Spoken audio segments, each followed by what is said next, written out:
네, 매주 목요일 주요 사건, 사고를 범죄학의 관점으로 해석합니다. 오윤성 순천향대 경찰행정학과 교수와 함께 이야기 나눠보도록 하겠습니다. 교수님 어서 오세요. 네, 안녕하세요. 네, 오늘 먼저 경복궁 낙서 이야기부터 해보겠습니다. 용의자가 이제 10대 남녀 2명으로 나왔고 이 사흘 만에 체포가 됐는데 이 두 사람이 구체적으로 어떤 혐의를 적용받게 되는 거죠? 네, 지난 이제 16일 오전 1시 42분경 경복궁 영추문 그리고 이제 서울경찰청 벽 등 3개소에 대해서 이제 스프레이로 불법 영상이라든가 또 공유 사이트 주소 등을 낙설했었던 17세, 16세 이 두 사람이 사흘 만에 검거가 됐고 범행을 전부 인정을 하고 있습니다. 예. 사건 신고를 받은 경찰은 실제 이제 현장 주변 CCTV를 기초로 해가지고 이 두 사람이 택시를 타고 이동했다는 사실을 확인하고요.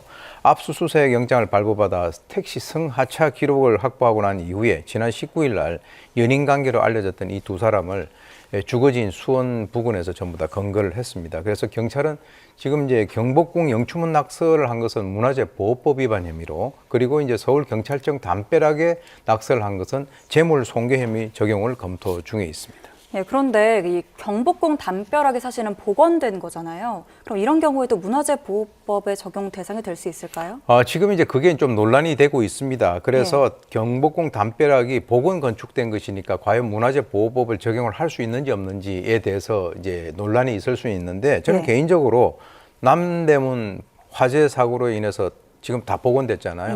그럼 복원됐는데 거기다 낙설하고 하면은 그것에 대해서 처벌할 수 없을까요? 충분히 처벌을 할 수 있다라고 보고요. 만약에 이것이 이제 솜방망이 처벌이 된다면 상당히 제2, 제3의 유사범죄가 될 수 있는 그런 가능성이 상당히 크다 이렇게 봅니다. 이 처벌 수위도 한번 관심 있게 봐야 될 텐데 이들이 둘 다 지금 청소년이잖아요. 네. 촉법 소년은 아니지만 처벌 수위가 어느 정도 될 거라고 보세요?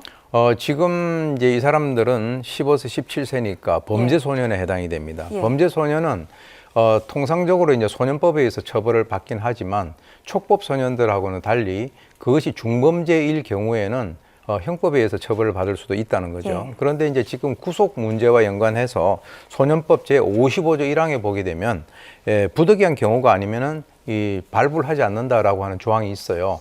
경찰의 입장에서는 상당히 엄중하게 처벌하겠다라고 지금 얘기는 하고 있지만 이 조항 때문에 사실 상당히 좀 고민을 하고 있는 것으로 보이고요.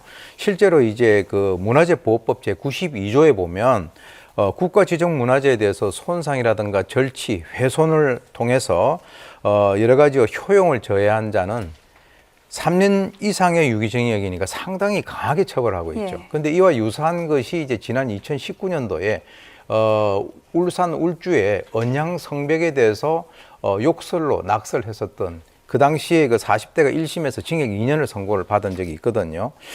그래서 지금 이제 구속 여부는 지금 확실치는 않는데 구속이 되든 안 되든 간에 좌우간 엄중한 처벌을 받아야 된다라고 봅니다.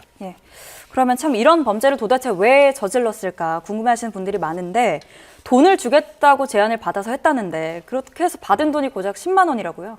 처음에 이제 그 얘기가 나왔을 땐 저는 잘 믿지 않았었어요. 그런데 이제 지금 추가적인 보도를 통해서 본다면 10만 원을 성금으로 받고 만약에 이제 성공을 하게 된다면 그것에 대해서 추가적으로 몇백만 원을 받기로 했다라고 하는 얘기를 하고 있습니다.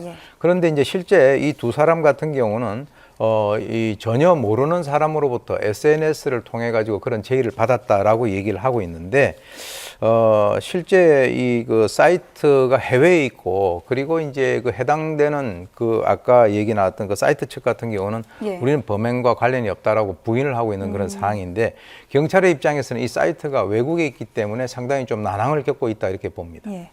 그러면 이 범행을 돈을 줘가면서까지 시킨 사람이 누구인지를 지금 쫓고 있는 거잖아요. 그러면 이걸 시킨 사람은 어떤 처벌을 받게 되는 거죠?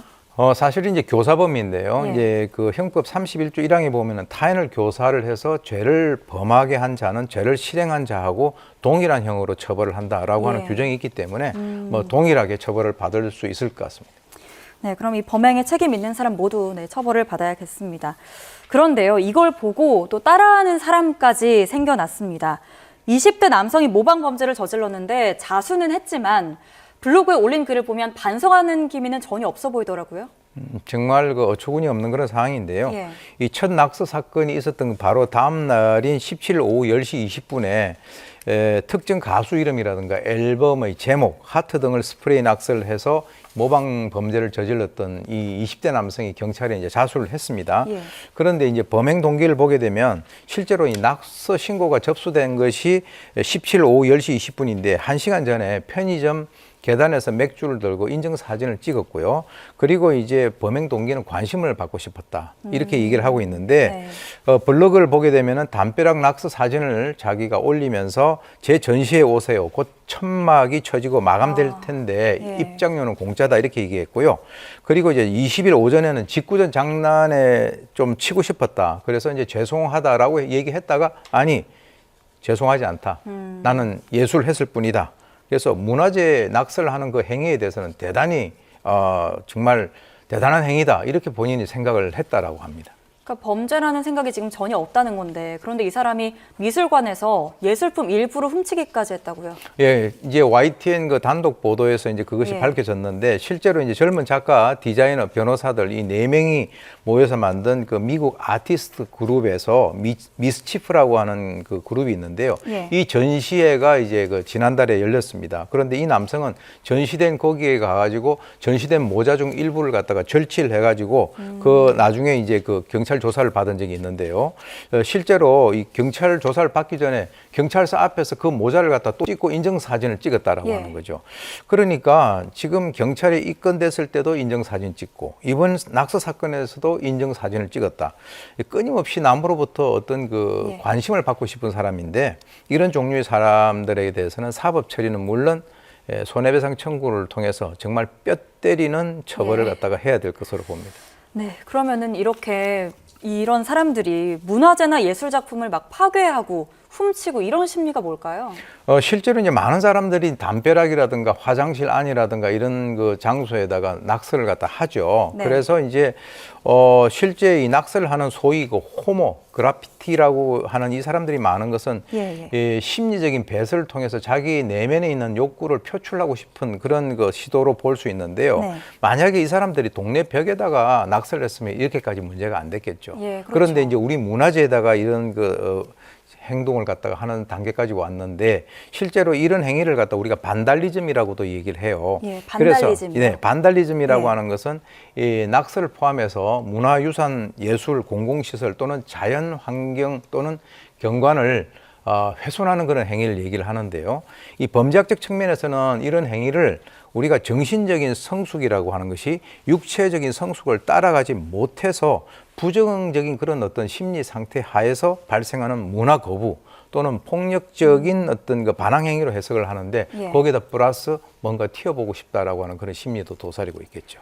예, 참 이해는 안 되지만 어쨌든 이런 일이 다시는 없어야겠습니다.